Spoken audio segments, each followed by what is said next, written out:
Today is Friday, July 19th, 2024, and you have found the Living Youth Podcast. My name is John Robinson. I'm here once again with my podcast co-host, Mr. Smith. What are we talking about today?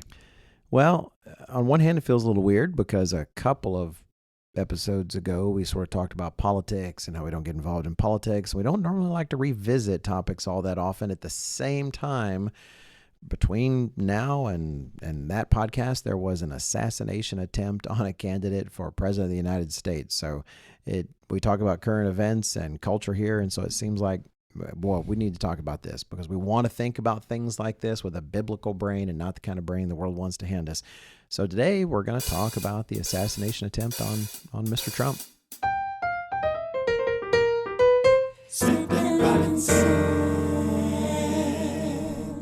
Thank you, Jake and Julia, and welcome again to the Living Youth Podcast.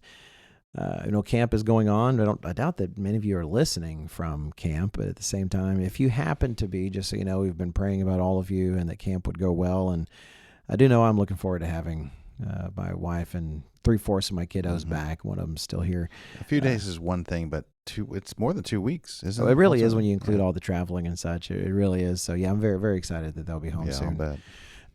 So we did want to talk about the assassination attempt on Mr. Trump because, it hit us. We were thinking about it. That really, it's sort of like every generation has theirs. It's I can't remember what the single most dangerous occupation is in the United States, but I saw recently that actually being president is the second most. That if you look at actually an occupation, the rate of dying on the job is actually second highest for being president than it is for any other office. Just for the office of the president compared to any political? Yeah, for the office of president. I thought you meant like in all professions. And I was like, let me guess, coal mining is number one? Well, no, actually, coal mining might be number one. Yeah. President is number two. Coal mining sounds familiar. That might be number one. And then number two would be being president. Yeah. And in this case, of course, he's not currently president, though he was a little less than 4 years ago. And, it seems like every generation then, because it happens frequently enough, has their assassination attempt. For my parents, it was before my time, not long before my time, it was before my time. You had President Kennedy being shot in Dallas, which growing up in Dallas, that was kind of a thing. And then you have Mr. Reagan. Definitely was during my time. I remember when he was shot, and a lot of tales come from that.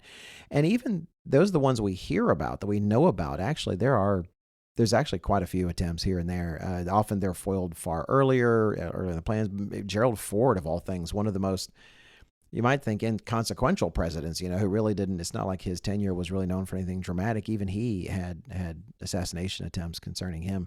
And now we have this one concerning Mr. Trump, which is in you teens and young adults, happened in your generation. And so we thought, it's worth talking about this because definitely when you have something dramatic and even emotionally stirring, I should say, take place in our society, especially one so intimately entwined with the political progression of what's unfolding in the country, then wow, you want there are a lot of people that want you to think about it in a certain way. And here on the podcast, we try to focus on how to think biblically, and things like this become very valuable prompts for meditating on various things. And we should have things to meditate on if we're a part of God's people that other people don't have to meditate on. Part of what meditation is, and we have a whole podcast on meditation. I can't remember what number it is, but because it's not Eastern meditation, it's biblical meditation. Part of what meditation is having your mind loaded with certain facts, biblical facts and biblical truths, so that you can turn them over in your mind, especially in the light of something you've experienced or seen. You can combine those things to really think about them. And so we do want to do that today. But it seemed like that it might be good to get some preliminaries out of the way. Like, for instance, we don't plan on talking about. I just invented a word, Mr. Robinson. Write that one down. Well, you work in editorial. I do. That's right. We don't plan on talking a lot about the different theories that are out there. Whether the Secret Service, they're going to be taking a look at that for a long time, I hope, in terms of what they could have or should have done differently. All the different conspiracies, and there are conspiracies on both sides. I have seen on both sides some of them absolutely Some of them might seem more plausible or realistic because it's a crazy time. Others are just completely ridiculous, but all of them seem to be motivated by, in at least a lot of cases, what people seem to want to believe. And yet at the same time, we're going to let all that sort itself out. Those are thoughts that a lot of people can have. We want to focus on biblical-minded thinking, the kind of thinking that others don't necessarily do, because that kind of thinking is part of what makes God's church different.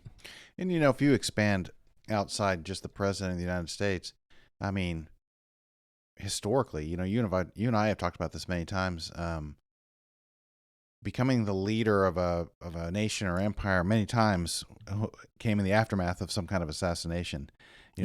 Like I know it's not just the Persians. I tend to pick on them a little bit about it, but I mean, it really was like, if you were the emperor of Persia and you didn't assassinate somebody to get there, then are you even a legitimate emperor? I mean, it was so widespread. Really? And it didn't even have to be assassinations merely to get to the top. Lots of assassinations because, honestly, one of the simplest ways to eliminate a problematic person of any type, and again, think anciently as well, somebody who's opposed against you, whatever, what's simpler than taking out your adversary or your competitor, or that's still not quite the right word, but opponent, whatever. Your opponent.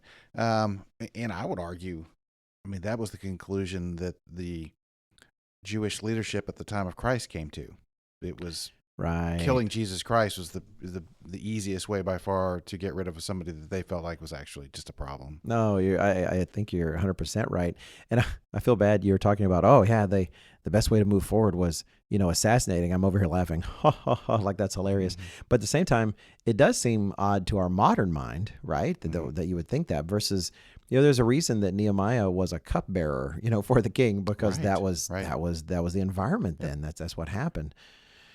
So I'd like to hit the first point, and Mr. Robinson, you've actually, I thought, been making this point a bit better. And this will be some revisiting. We can't help it; the topics do overlap, but revisiting just a bit our point from the podcast 2 episodes ago, and that is that all of this should be a reminder of what we said, which is that God raises leaders up and takes them down. Now, by the way, that does not mean I'm trying to say that God's intention in all of this is that Mr. Trump win, and we'll get to another point. Do we conclude that he must be God's guy, because God protected him? Yeah. I'm not saying that.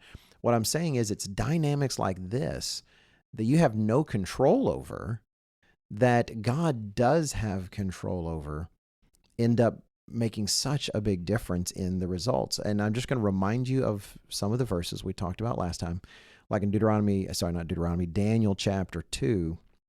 They're going to seem repetitive, but at the same time, if God takes the time to repeat something multiple times and we're not listening to it, then all the more that is on us. In Daniel chapter 2 and verse 21, we have David. I'm getting all the D words in today. We have Daniel highlighting to Nebuchadnezzar, speaking of God, he says he changes the times, verse 21, and the seasons. He removes kings and raises up kings. He gives wisdom to the wise and knowledge to those who have understanding. He talks about God is the one who decides when someone is not in charge anymore and when they will be.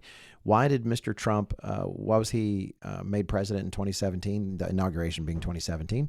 Because God decided that was time. And whether we like it or not, some may out there really not like it, but that's the way it was. Same thing in 2021. Why did Mr. Biden take the oath of office? Because God decided that was going to be his term for some time. And God will decide this one as well. Whether the election was stolen or not in some ways is irrelevant. It's completely irrelevant. That's exactly right. Because, we say things are irrelevant. We're not saying that they don't matter in terms of whether there's corruption or, of course, corruption and stuff. All that matters. But from our perspective, biblical thinking, the fact is God knows what he's doing and he is working out a plan. There's 2 other statements I'll read, in both are in Daniel chapter 4. In Daniel 4 and verse 17, it says, this is actually concerning what was going to happen with Nebuchadnezzar, for God to make his point that he is the one who raises up rulers or takes them down. Daniel 4 and verse 17. This decision is by the decree of the watchers and the sentence by the word of the holy ones, in order that the living may know that the Most High rules in the kingdom of men and gives it to whomever he will and sets over it the lowest of men. Mm-hmm. We might think, this is clearly the guy God wants because of whether some have concluded that. And some have concluded that. And God says, no, he even sets the lowest of men. He is working out a plan. And he emphasizes the living. If you're taking air in your lungs right now, God wants you to know this. That is my responsibility. I am the one who does this. The interesting thing to me about Nebuchadnezzar, and I started to come to this realization when I was working on a sermon that it wasn't really about Nebuchadnezzar, but part of making the point I was making, which I don't even remember what that was I had to dig into Nebuchadnezzar just a little bit more. And what's fascinating about him, his name is mentioned in the Bible like 80 something times. And I think primarily in Jeremiah, a bit rusty on that. And God refers to him as his servant multiple times. And there's just a handful of world leaders that God seems to have had, I don't want to call it direct interaction with, but where the leader, like, and Cyrus, I would also put on that category, is aware of God and aware that he's working something out through them. I don't want to get into the details of that because I don't know exactly how that worked. But there was an awareness on the part of those men that there was a God and he was doing something. And Nebuchadnezzar was pretty aware of it.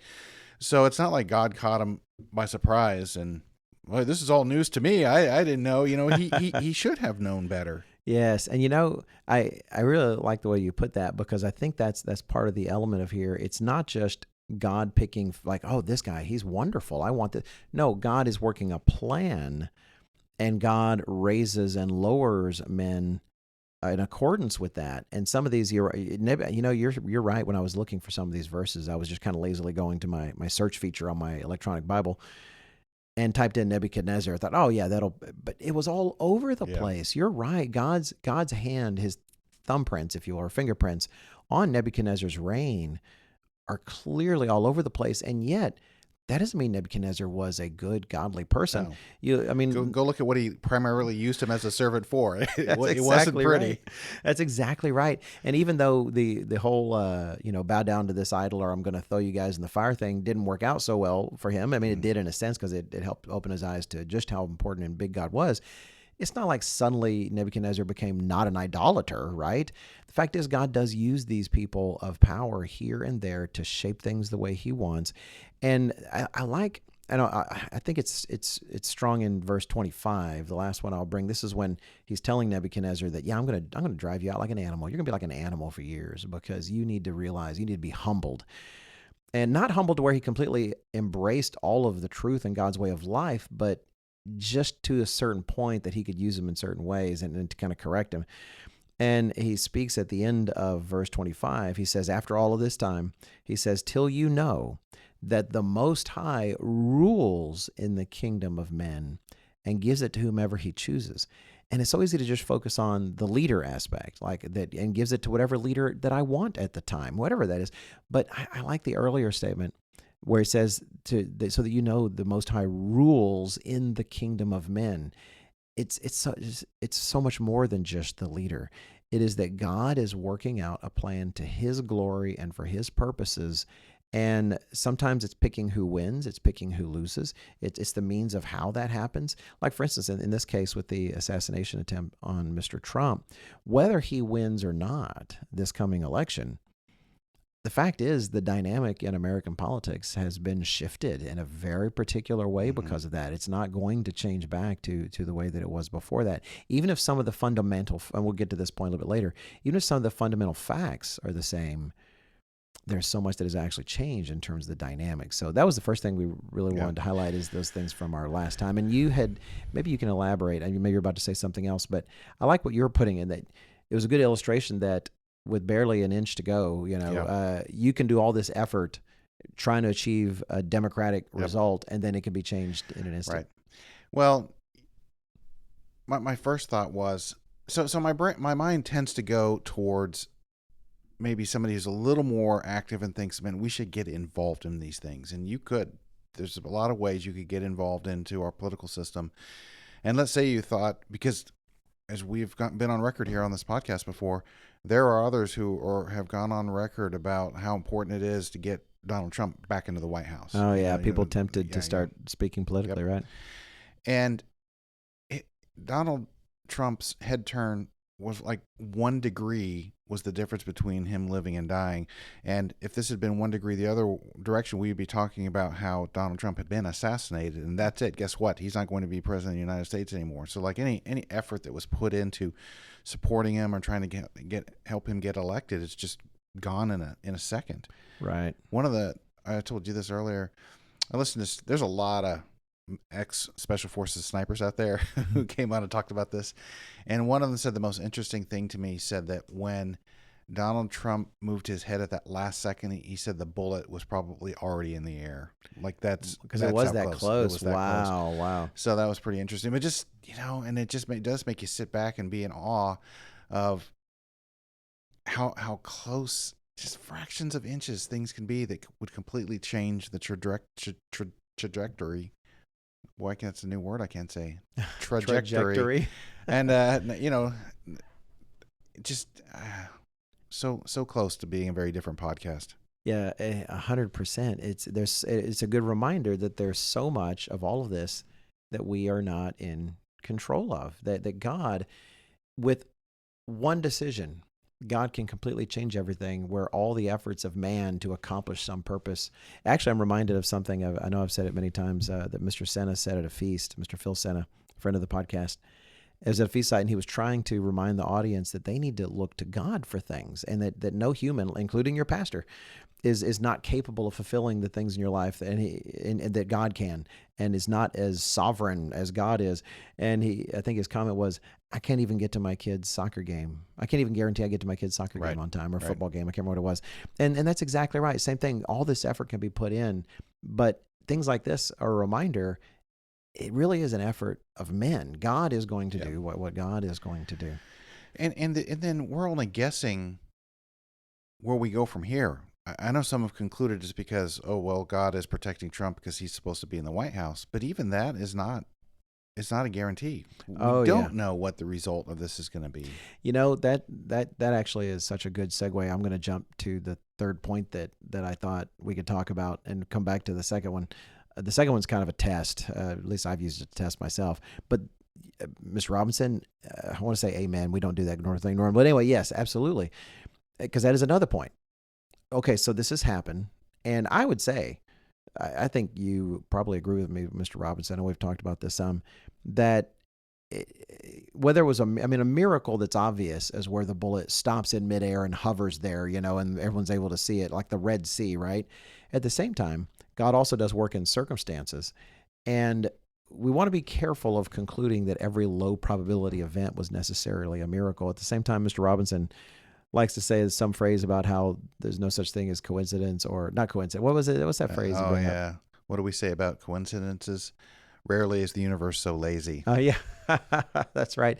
This was definitely, at the very least, if you don't believe in God, you have to agree this was a super low probability event. And it's not the super low probability events don't happen, but I don't think it is a giant leap to presume that God, because God, let's say this, God is engaged and he is involved.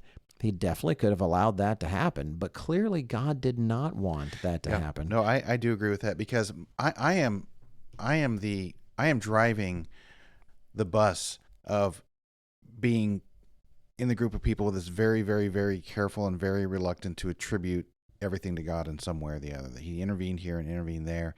And yet when we go with those big picture scriptures that you read, such as in Daniel, and there's no way you can't look at the current world setup and the geopolitical scene and not recognize that the President of the United States is one of the most significant leaders in all the world. You pick a handful of leaders that are very significant. And then God isn't going to leave that to chance. He's not just going to keep rolling dice about that, right? Yeah. And so that got so close that I thought, man, that could have gone either way. And it seems, for whatever reason, for now, God still wants Donald Trump alive and involved in this. But then the irony will be, what happens if the election goes through and he's not elected? Then what does that mean? Well, okay, now you're right there on it. So here's my thought related to this point. So let's just presume, for the sake of our discussion, that indeed God allowed that to happen exactly for his that it was essentially miraculous, right?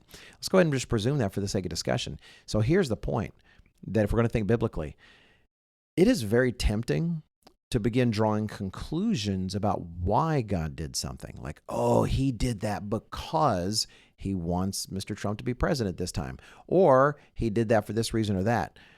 And like what you're saying, you have got to resist that temptation. The fact is, yes, we can recognize God's action in the world, but let's not presume on what he's doing. Let's just give him the freedom to work in the way he's going to. And I actually have, at least for me, this is me personally, a scriptural example that tends to speak to me in this particular circumstance.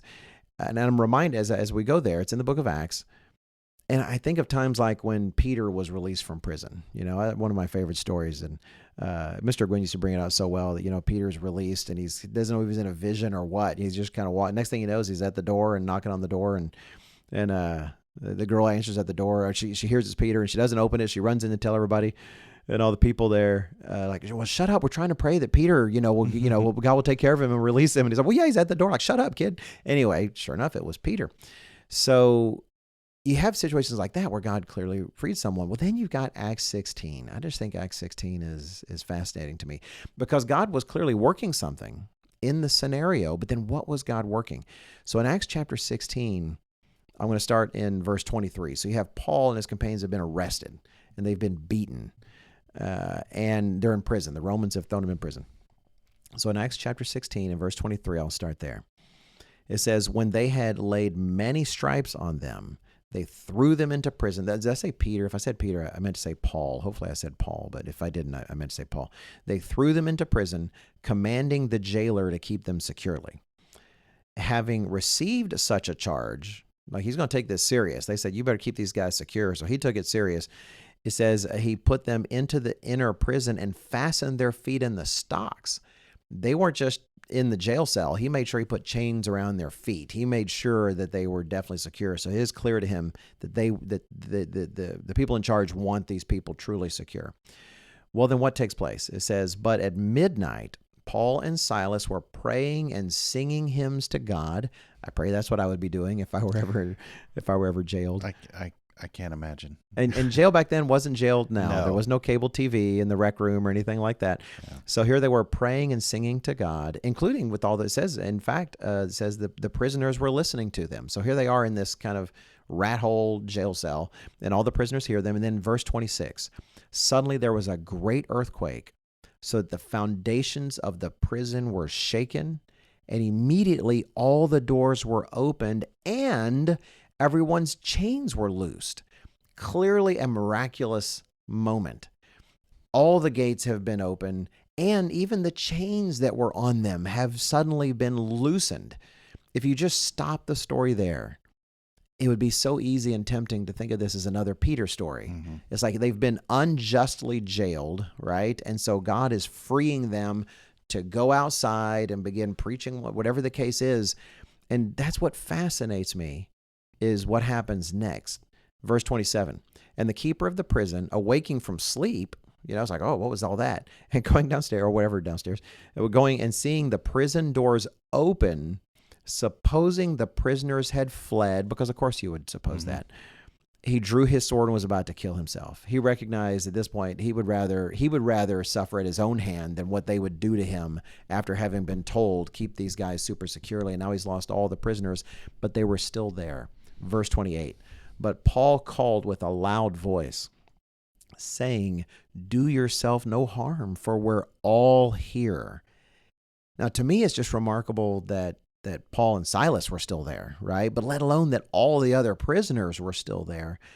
And then, so what happened? So it says, verse 29, then he called for a light, that is the jailer, ran in and fell down trembling before Paul and Silas. And he brought them out and said, sirs, what must I do to be saved?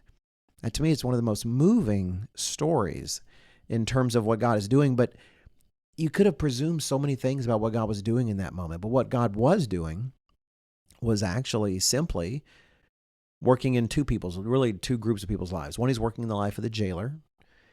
He was doing this to call the jailer, not to free Paul and Silas. In fact, they aren't free. They await for the next day and their proper trial and everything.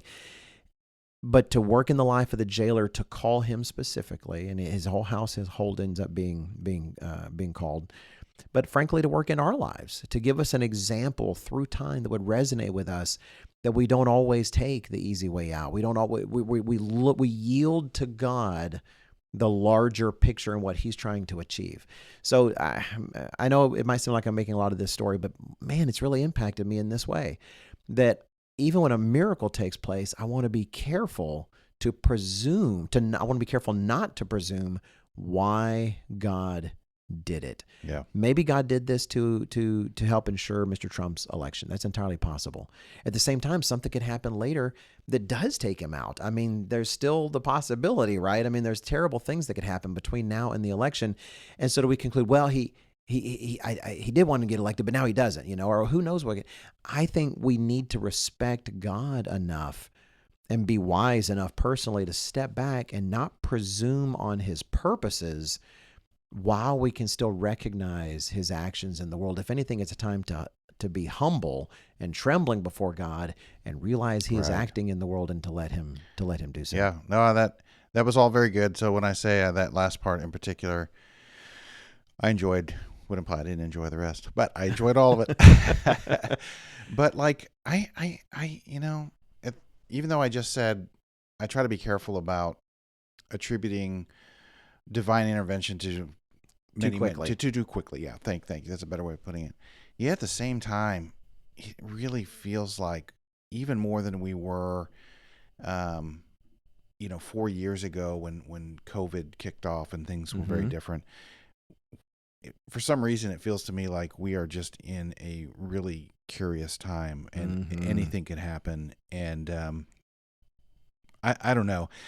I don't. I've actually given up largely trying to figure out what's going to happen. Like in terms of just for fun.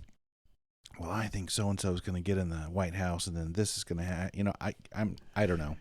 You've given up trying to predict. But it feels like we're in unprecedented times, and just my personal sense of it. But I could very easily, to our point here, I don't put much stock in it, because for all I know is the election could go through, be surprisingly not that controversial, and a year later, we just are where we are, and it would seem like, well, that was just another weird election cycle that we have every 4 years. Right. I really appreciate the way that you put that. That's really what we're talking about. I have a math word I like to use, and if anyone out there listening has taken calculus, you'll recognize the word. But moments like this, I feel, are critical points. A critical point, and I'm not sure where the name critical point came from. I just know what the meaning I attach to it. Well, I know what it means in mathematics. A critical point, like on a curve, like a parabola. If you're trying to find critical points, there are places where the curve levels off, in a sense, and then you don't know where it's going to go. In a sense, you don't know where it could go from there. So like in a parabola, the curve is dropping, or if it's one pointing down, growing, regardless. But it's the curve, and then it gets to this point where it's like it could go either way. It could turn around and go the other way. It could go down, and so it's kind of a critical point. Those are points that usually they're indications of significance, for instance, if you're analyzing a curve. And I feel like that's where we are. It's not a guarantee of where things are going to go. Yeah. But it lets you know things could go in a lot of different directions. And at the Bible, I didn't look up this particular verse, but one of the passages I like in the Old Testament, it talks about how when God essentially is aroused from his holy habitation, when he is attending to things, the answer isn't just pump your fist in the air and say, yeah, go do this, go do that. No, it says, let the earth be silent. Like when God is moving, take cover. That is a time to be humble and quiet and let him do what he's going to do. And in this particular case, that's what I would like to emphasize. Don't presume too much on why God acts sometimes. Respect him in his divinity and his sovereignty to move the way he's going to. Be appreciative. I mean, there's nothing wrong with also being appreciative. The world still might descend, between now and November into a state of absolute anarchy. But can you imagine the kind of level of chaos that would have been had that assassination attempt succeeded? Yeah. Okay, then to that point, let's turn this conversation on its head. Let's say the Russians, tired of the U.S. support for Ukraine in the war, sent their special forces Spetsnaz sniper to the United States and shot at Joe Biden and missed him by a fraction of an inch. Mr. Robinson, did you do that on purpose? Yes. Look at you. You're Miss Robinson. One day I will give him the crown, King of Transitions. I don't always pick up on him, but he's doing very well. Okay, this was another point. So it's easy to say, okay, something like this happened, this miracle, right? Again, for the sake of discussion, let's go ahead and presume that indeed God did intervene, and make sure that assassination did not take place. And it's easy to say, wow, God loves Mr. Trump. God has protected him, right? Okay, let me ask, what would be our internal reaction? This is a personal test. We're trying to examine ourselves here. What if it had been Mr. Biden instead? What if there had been some attempt, and it didn't have to be an assassination attempt. It could be anything that could have taken. Yeah, there was obviously miraculous in some sense. Yeah, where the probabilities are every bit as low, where you should expect the current president, Mr. Biden, to have died, and then he didn't. Would we be just as willing to say, wow, God clearly intervened and did not allow him to die? Mm-hmm. And the reason I bring that up is, one, hopefully we would. Otherwise, what is the basis of our conclusion, one or the other? If something's miraculous, it's miraculous. Yeah. No, I completely agree on that. I really do. At first, I'm downplaying it in my mind, but I realized, no, if we didn't know anything about the Trump assassination and the roles had been reversed and Joe Biden had narrowly missed one, my conclusion really would have been, wow, I didn't see that coming. That was really... There had to be some divine intervention here, because he was just fractions of an inches away from whatever catastrophe. God clearly wanted him to be alive. I would conclude that. But yeah, I hope so. I think that I would too. At least I like to think I would.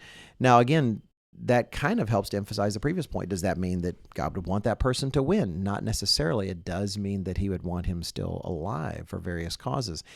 And to me, this also reminds me of another fact, a biblical fact.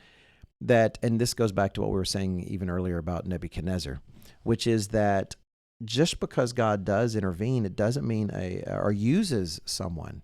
It doesn't mean any particular special. It means favor in terms of definitely God graciously intervening and doing something. But it doesn't necessarily mean that is suddenly, quote unquote, God's person. That this is my super champion whom I adore. I love everything about him. To me, the verse that comes to mind is Isaiah chapter 46, where God is talking. He's trying to highlight to those, as he does in so many places in Isaiah, that he is a real God. He's not like the idols of men. He is an actual God, the God. In Isaiah 46 and verse 10, he starts describing himself, saying, declaring the end from the beginning, and from ancient times, things that are not yet done, saying, my counsel shall stand, and I will do all my pleasure, calling a bird of prey from the east, the man who executes my counsel from a far country. Indeed, I have spoken it, I will also bring it to pass. I have purposed it, I will also do it. I look at those things, and it reminds me, when he says that he could call a man from far away who executes his counsel, that doesn't mean it's necessarily a godly man. Doesn't even mean that the man is coming to do godly things. It just means like a chessboard. Just because you move the pawn from one place to another doesn't mean that that's the one you're going to take the king with. It doesn't, or checkmate with. It doesn't mean it's just one piece. And God is saying that, I move the pieces the way I want to achieve my purposes, because I will achieve all my pleasure. It doesn't mean that man is even a moral man, like the bird of prey. The bird of prey he calls. It's not like, oh, this is the most moral and upstanding bird of prey. No, God is saying he uses the pieces of the board to achieve his will and his end game. Yeah, I've had to come to terms with that as well. Over the years, learning more and more about the Assyrians, and they were just absolutely. In fact, some say that they were one of the first empires that had the idea of a permanent standing army, because most of the time, we've heard that. Yeah. Like the Greeks, they were much more common. They were farming until it was time to not farm, and then they would go, get their armor and their sword and dust off the armor and sharpen the sword, and they would go out to fight. But the Assyrians had something of us that we would think of as a standing army and training, and they were absolutely at that time the best at what they did, and that is who God said, you know what, I need to punish Israel. I'm going to use the Assyrians because they want to do it anyway, and they'll accomplish the various things, punishing Israel, and that would be a whole other topic. But Nebuchadnezzar and Cyrus are good examples again of like, wow, God's not using them because they're good people or anything. Right. It's because he's going to, when he's promised to punish Israel, he's going to do it. And who's he going to use? Well, he's going to use the biggest, meanest, baddest empire or army or group to do it. Yeah. Mr. Robinson, the Assyrians are such a good example because they're like an army that God called from far away to come and achieve his purposes. And he blessed them in the sense that they are accomplishing what he wanted to be accomplished. But when you look at the Assyrians and what they did in the past, skinning people alive and doing these terrible things that we're not going to talk about in great detail here because it is atrocious. That doesn't mean God loved all those things. That doesn't mean God liked all those things. It meant they were just another piece of the board that he was moving to achieve these broader purposes. Because I do think it's important to remember. So I think of this with Pharaoh, for example. The whole idea of God hardening his heart. Well, what does that really mean? I mean, God's not using people who, I don't want to do that. No, he's using people that do want to do that. Right. And sometimes they falter and lose their resolve because things aren't going well. And he's like, you. I don't want to be too careful about characterizing what God's thinking, but it seems to be like, no, you want to do this, and I'm just going to give you the resolve to do it because it's working out my greater plan. Right. That you're getting into Romans 9 territory, which I was loath to go into deeply because there's really some profound things there. But the general theme there in Romans 9 about such questions is that he is the potter and we are the clay, and he is working on larger purposes. And in that sense, we don't have a right to question him because what he is doing is what is right to do. And he will use the pieces on the board the way he needs to accomplish those things. I mean, Mr. Armstrong used to say that this, from Adam and Eve until now was a 6,000 year time period to write the lesson of human suffering. And we have done terrible, terrible things to each other for 6,000 years. Now, not some more horrible than others, obviously, and God's called some people down through the ages for his other larger plan. But I tell me if I'm going too far here, but he's just kind of working within the system that we wanted to do anyway a little bit. Like we were already going to attack each other and put each other in slavery and conquer other people. And, I can't remember what my girls and I were talking about this on, but like one of the most common things if you were a terrible world conquering person was you tried to end other people's lines, their genealogies. Right, not just kill them, but make sure they had no descendants. And so here's this mess of human suffering in here, and God's just kind of here and there moving some things around, sifting some things around to work out his greater purpose. And he knew that, it's pretty clear that God knew that Israel didn't have a heart in them to obey, and eventually he was going to have to punish them. And when he was going to punish them, he's going to call somebody like Nebuchadnezzar to come in and do the job. You're right. The example I tend to think of in that sense, in terms of what you're saying about how God is working, it's kind of like a chessboard. There's already rules in place, and so kind of like the things that are already present, God uses those. To me, I always think of Samson. Samson's parents didn't like it when he was interested in this foreign woman. It's like, oh, can't you get a good, Israelite girl? What's wrong with you, Samson? And indeed, that was a wrong call for Samson to make. He was just acting out of lust and desire. He wasn't really concerned with what God would actually want for him. But what the Bible says is that his parents didn't realize that it was actually God behind this, that God had brought this woman to Samson's attention. But it's not like God had to create lust in Samson for other women. No, Samson was already riddled with that. But God is like, well, that's what Samson gives God to work with. And God says, look, I want some freedom for my people here and there, and I want to achieve some things. So you know what? If you're a lusty guy, well, guess what? I'm still going to use that. You are still my ox to plow with, no matter what it is that you want. And then he uses them. How deep do you want to go? Let's talk about Isaiah 42. Isaiah 42 introduces the perfect servant, which is Jesus Christ. Just kind of cutting through the symbolism and being concise. But as Isaiah 42 comes down, it starts to describe a very different servant. a deaf and blind one that's just as perfect as my perfect servant is, Then there's this one. Then there's this one. It's just the opposite, and yet he'll still serve me. Well, how does Israel serve God down through time? By showing that God did have the power to preserve Israel on down through time, and even though they'll go through the time of Jacob's trouble and come out with a tithe, that's because I made sure that happened. And if I had abandoned them or given up on them or didn't have the power to do it, then Israel wouldn't survive. Right. It's kind of the implication. Yeah. All right. That's actually great. Worthless servants. Yeah. Okay. Can still be used. So to key back on the what the question of the point was is to test ourselves. Would we have thought similar things if this very close brush with death had occurred to Mr. Biden as well instead of Trump? And I just to make sure that we're not being biased by the person. And I actually have two historical examples of very close assassination attempts. They're also high probability could have succeeded. One was against Pope John Paul II. It's not my Pope, but right. Yeah, 1981. I remember that. He took 4 bullets, is my understanding. Now, in that case, there was a great deal of medical intervention, and he did indeed survive. But do we conclude, from that, it's like, oh, well, God really loves, Catholicism and really just wanted, well, no, God was still using him to achieve things, but that's not a blessing for everything that he stood for. And then also, I'm not making a comparison like the world does. I'm just using an example. One of the closest, and there were many attempts to assassinate Adolf Hitler. One of the closest attempts was in 1944 in Operation Valkyrie.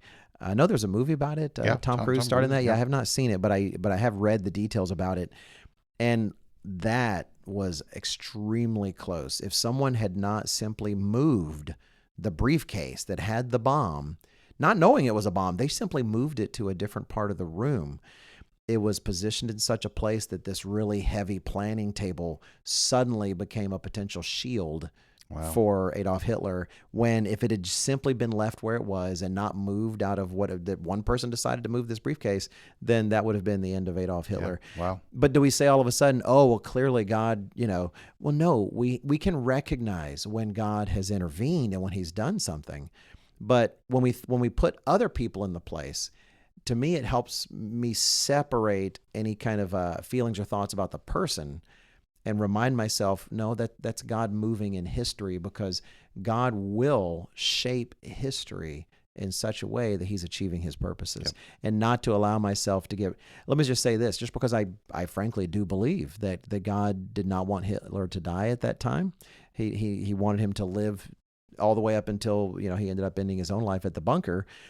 But that doesn't make me think, well, I guess Hitler was God's man. Of course not. Of course he wasn't. And so we have to have a certain, if we're followers of God and Jesus Christ, we have to have a certain detachment from the circumstances. And so consequently, I at least personally like to test myself with questions like that. Yeah, no, that's really good. So you think it would be fair to say then, if we were being consistent, like if we see Donald Trump narrowly avoid a bullet and very by the skin thinnest margins, and then especially if we then take the next step, as many have, and conclude, well, that he must be the next president, as some have said. Well, if we were going to be consistent, and the same thing happened to President Biden, wouldn't we have to conclude the same thing? Right. Wouldn't you draw the same conclusion, right? And if you wouldn't, then you'd have to ask yourself why. It's kind of like saying, oh, well, Adolf Hitler, wow, he just survived that, Well, he must be the victor in World War II. Well, of course, that didn't happen. So yeah, you're right. It's not rational to draw such conclusions. It's emotional. It's easy to draw that. I mean, I feel the pull myself in such things. And by the way, I mean, looking at the numbers, you look at the polls, it is still very likely that Mr. Trump is going to win this election. But we'll see. We'll see it come election day who God actually wants to have the next 4 years or so. But yeah, you're right that if you want to be consistent, you would, which again, for us in God's church, is just a reminder, don't fall for such pulls. Make sure you keep that distance, respect that God is working in the scenario, and let God do what he's doing. Okay. What is next point we're going to talk about? Oh, okay. Here we go. I do find this fascinating, and it actually does go back to how elections move and shift in such a way that it's so hard to actually, kind of not only predict, but control, and how in the end, so much is really just in God's hands of what he does. And that's this. It is fascinating to me personally how many more now say that they will support Mr. Trump. I've seen video after video when the fundamental details haven't changed. We're recording this on a Friday. He just gave his convention speech, and his policies are no different, right? This is what he's planning on. He's talked about doing the whole time, right? This is exactly it. And yet, a moment like this, and it's amazing how sympathies change, how suddenly, people's minds are open. Some of them, who knows, I don't know, really could be closed. And yet, it hasn't changed the fundamentals of the election. Mr. Biden is still the person he was before that bullet rang out. Mr. Trump is still the person he was before that. And so here's something completely out of the politicians' controls, if you will. Here's something that has nothing to do with their policies, nothing to do with what they're going to enact. And yet you see a dynamic moving around and changing and shifting. And I find that so fascinating and such a good example of how we as a people, which is one of the many flaws in democracy, God does not use a democracy to achieve, he doesn't run his governments by a democracy. He'll use whatever people throw together to achieve his purposes, is that just how fickle people are, how they can be swayed by things that aren't fundamentally relevant to a circumstance. And that's me not committing that it should go one way or the other. That's me just noticing. They used to call it, well, they probably still do, for November elections, they called them October surprises, that something would be unveiled in October, that some candidates kind of keeping back something they know will make a big difference. And then come October, the curtain is drawn and, oh, what? None of us knew about this, knowing that such things can make a difference, can suddenly sway a lot of people, because you don't have to sway everyone. You just have to sway enough percentage points to make a difference. Yeah, I heard somebody talking about that this morning as I was driving in. Try to listen to a little podcast in the morning and coming into work and on the way home, and said it's not really about moving millions of voters nationally. It's just key areas here and there where 8,000 votes means all the difference in this.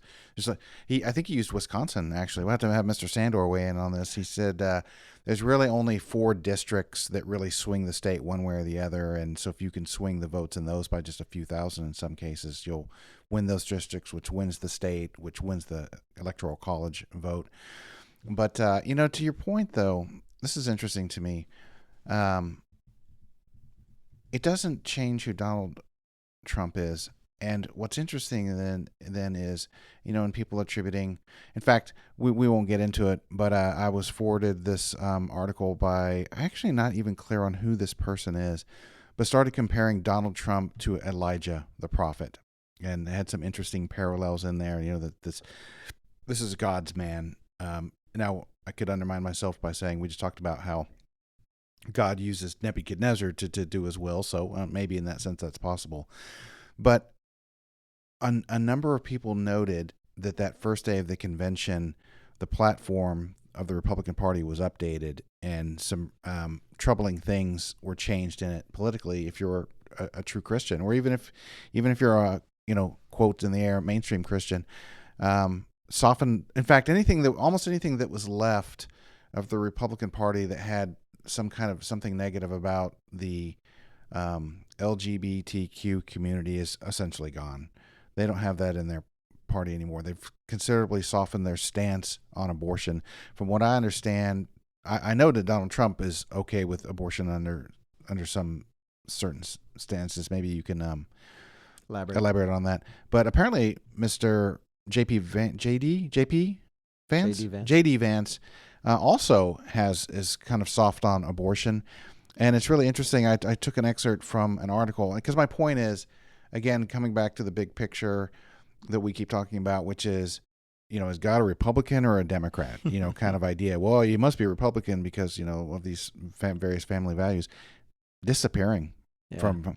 So what I thought was interesting is J.D. Vance trying to assuage concerns over the softening of their stances on some of these social issues, said, oh, no, it's okay.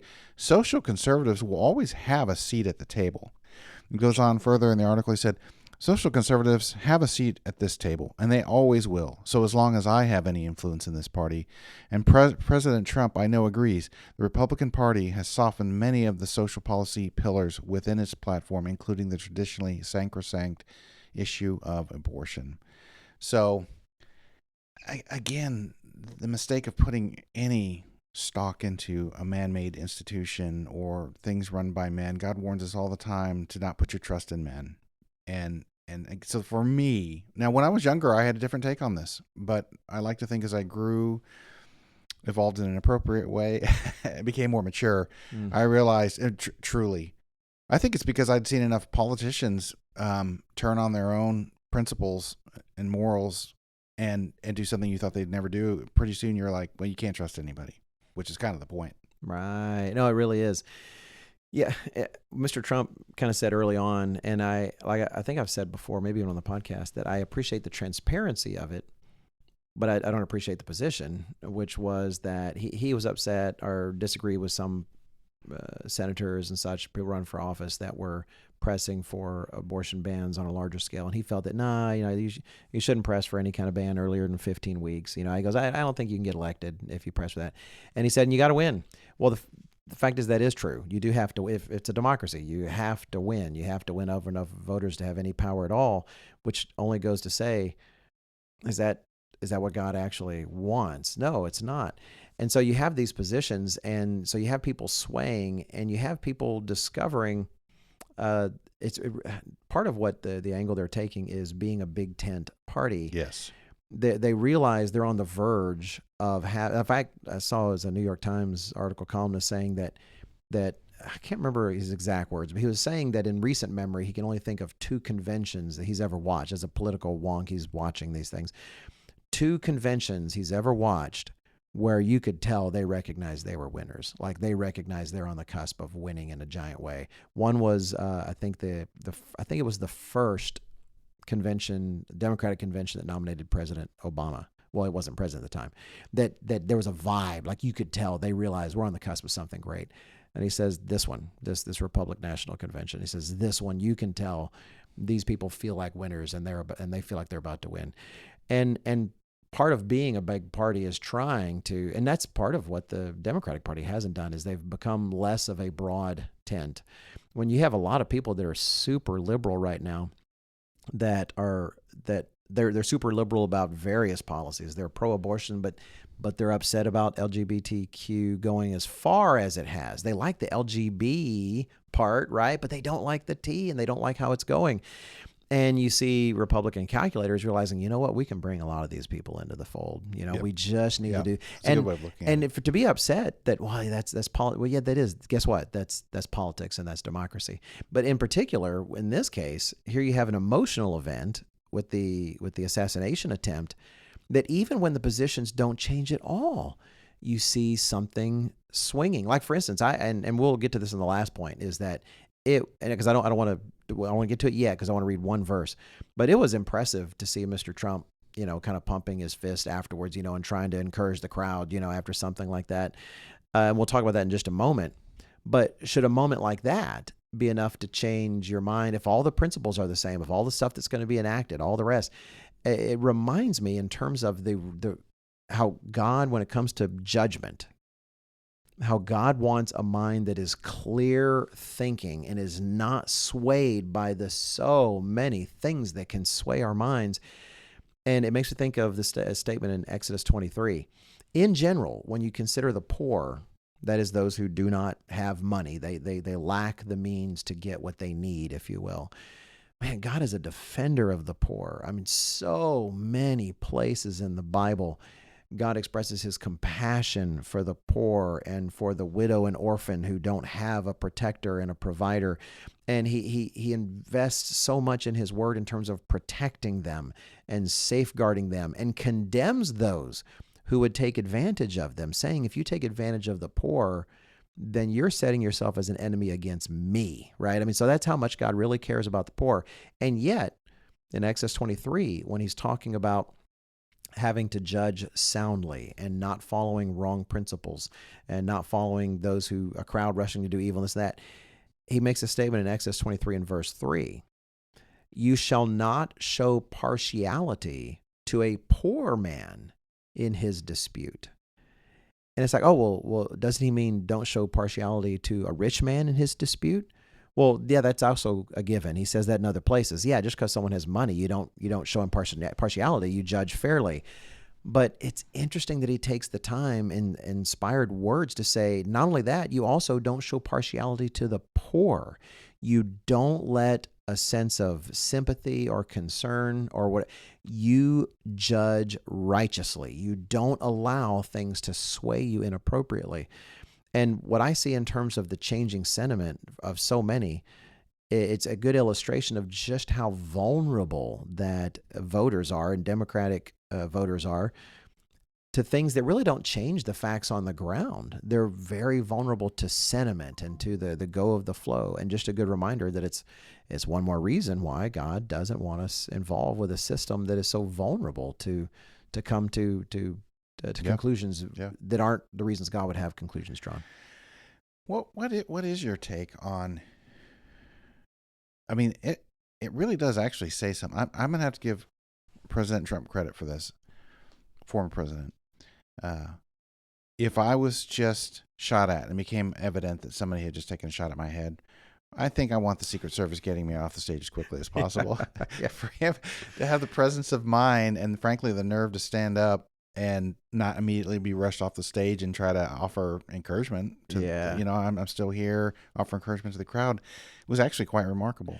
It really was. And I'm glad you said, because do you say former president or do you say president? And I think anyone who's been elected president, you can still say president. We try to sometimes say former president for the sake of making, like in the magazine and such, so people don't think we have a typo. But the fact is, you can say President Obama, President Bush. There's nothing wrong with that. But it also reminds me, I want to do a backwards clarification. Because we've been speaking so off the cuff, it's possible here and there that we have said Donald Trump or Joe Biden without putting the word Mr. in front of it.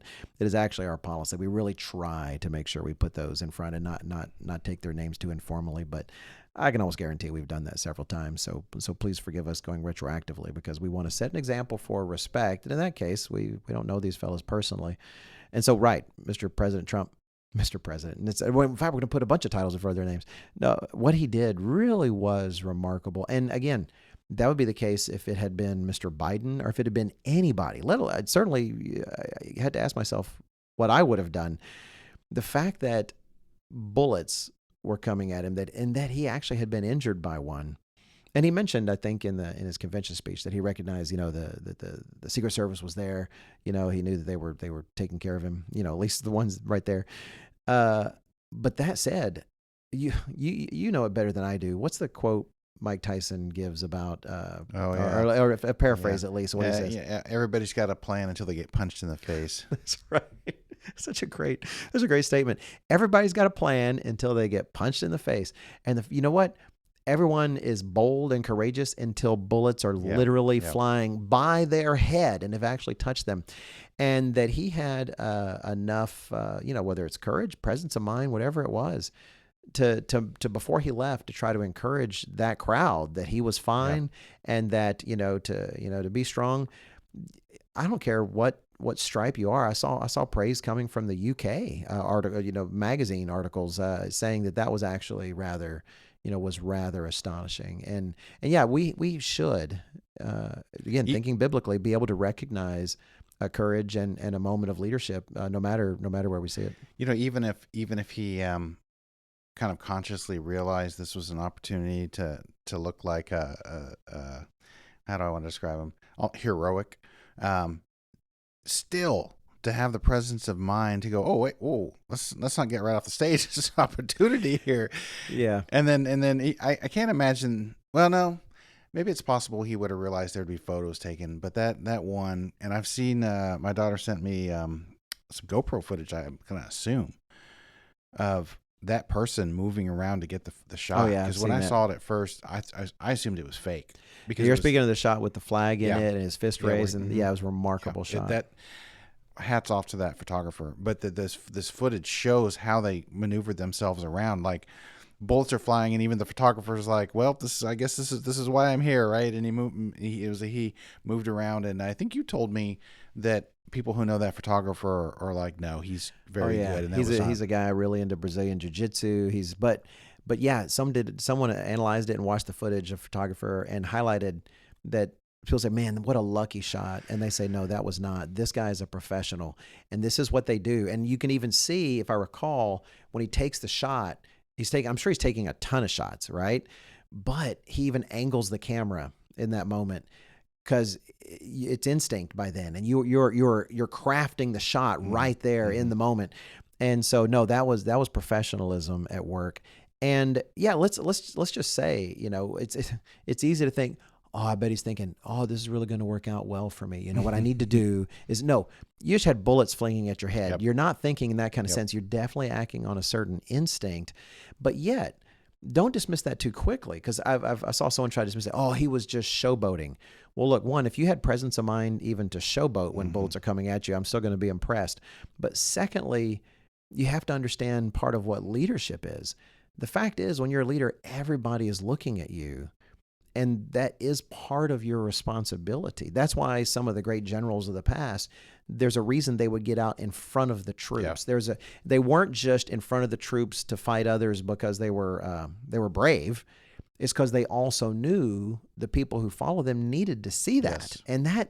and it still took guts. It still took courage. And I'd love to hear from Dr. Meredith, if he had been alive when all this happened, to hear him talk about that, because he really appreciated, whether it was from a good person or a bad person, he recognized some serious courage and bravery when he saw it. And I would love to have heard from Dr. Meredith commenting on that. Alexander the Great, this was near the end of his conquest, and he was into what we would consider modern day India. I forget who he was fighting, but their main leader guy he's depicted as being head and shoulders above everybody else, and he's just in there fighting, and like the Greeks have surrounded him.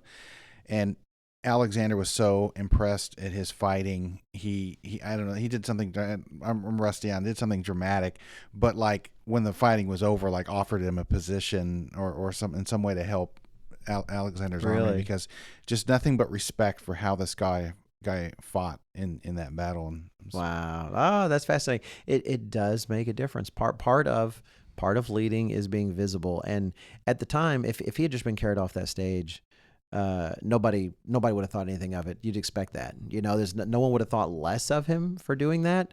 But then to realize in a moment like that people will be encouraged by seeing you say something, by seeing a reaction from you. You can write it off as showmanship, but the fact is, there's a time when showmanship is needed. There's a time when someone needs to, I say, perform. I don't mean that perform sounds so fake. That's not what that is. I don't think when bullets are whizzing around your head, you're suddenly going to turn into a fake mode. It's, the things have changed. It's a very real moment. And I think it adds to the conspiracy thought that some have thought, oh, all this was staged. All this was he just did all, which is one of the many conspiracies I've heard. And the idea is like, that doesn't exactly fit. That doesn't, he would have to have been one of the greatest actors in history to have been up on that stage. I mean, multiple Oscar, all of that looked 100% authentic and definitely impressive. So yeah, if Mr. Biden were to have a moment like that, if someone respect courage for what it is, and that's definitely worth paying attention to. It was truly impressive. Yeah, that was. So, we're an hour through, so maybe we ought to go ahead and wrap up. But just to highlight, moments like this happen from time to time. Regrettably, there's a terrible event like this. It seems every 20 some odd years or so it seems to happen, and it's a shame. We should be grateful for so many different reasons that assassination attempt was not successful. But we also want to be careful that we're not sucked into how the world will want to process that and think about it. Every moment that occurs in life at this point, when politics is got its roots in literally every facet of life as it does now, every side will look at every opportunity and try to use it for its gain or for the other side's detriment. And they have some of those highly paid people in the world crafting those messages. we can recognize the truth of a circumstance. We can, in fact, if anybody should, we should recognize when God is potentially working in a circumstance and see his hand. But what we cannot do is allow ourselves to be dragged away from biblical thinking. Let us all thank God that it turned out the way that it did for whatever God's purposes are. And then let us respect him and let us perhaps sit back a bit, for clearly God is moving in the world for his purposes. Smith and Robinson.